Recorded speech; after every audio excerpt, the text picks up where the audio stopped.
Could you explain what it's like to live in the middle of a city when there is an alarm and there's bombs and things? It's when this war started, and all our lives now in Ukraine, you feel this fear all the time.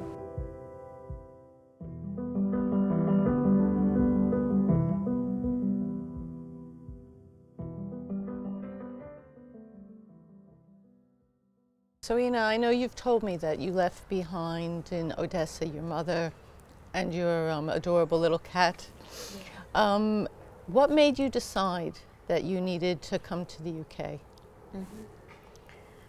I know about this opportunity to have this, UK have this refugees program from Ukrainians, and I think, oh, maybe this is my chance to start a new life and live in safe places, because I don't want to live anymore with this fear, and I'm young. I'm want to have a normal life. I know it's a big step for me and for my family, but I know I have only one life, and I want to live this life and live like a normal people, and have a normal life.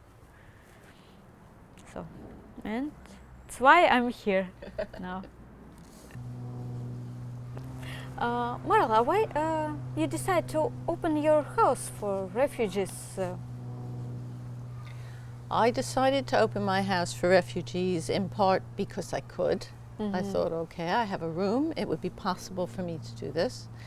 Also because I saw everything going on in the Ukraine, and I thought how many people had been uprooted from their homes, that it was just devastating, and that it felt like a personal thing for me, that because my family would have been refugees at some time in my ancestry, like my grandparents went over to America to become safe, it was really important to see if I could do something, that I did do something. And you did a right thing.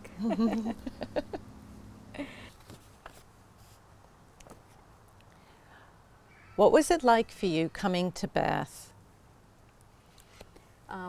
You know, I think I fall in love in this city when I saw his in my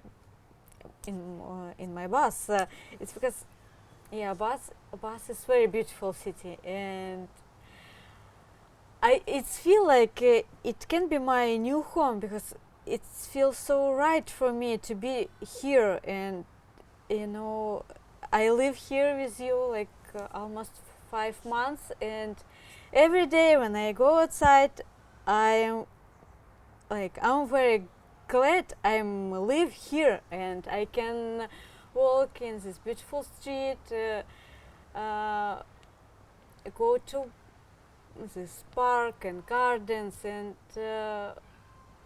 I feel like this city suits me, and maybe I hope I suits like for this city. So yeah, Bath is completely perfect for me. I'm really glad I can have this chance to live here in the city.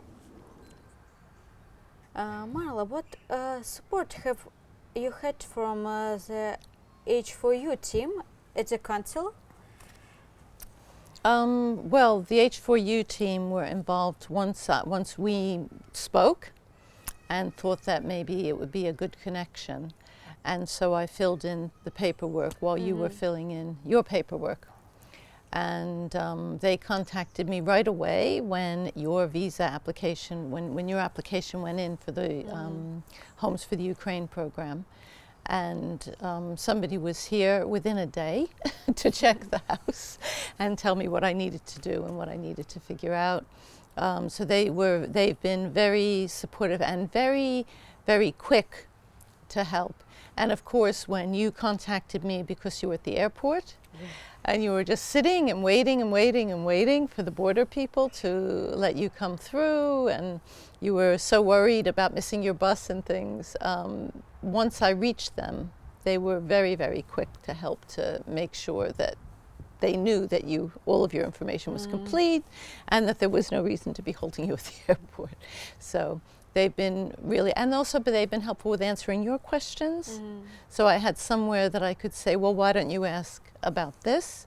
And giving you a little bit of support at the beginning, you know, just to get started and get all your paperwork right. So that's been really invaluable. I remember this time in the airport.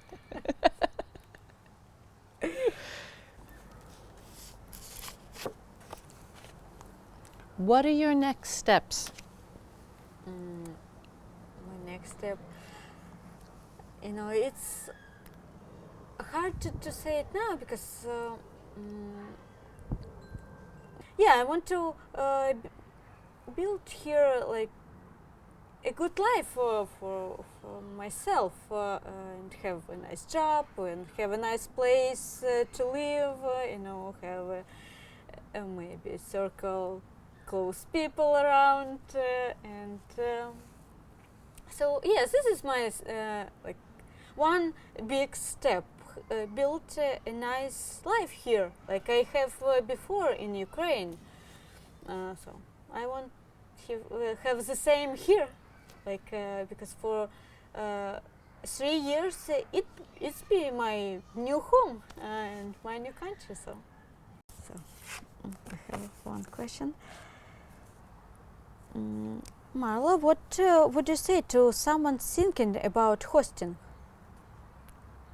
Well, I think the important thing is to find out something about each other and to spend some time talking to each other.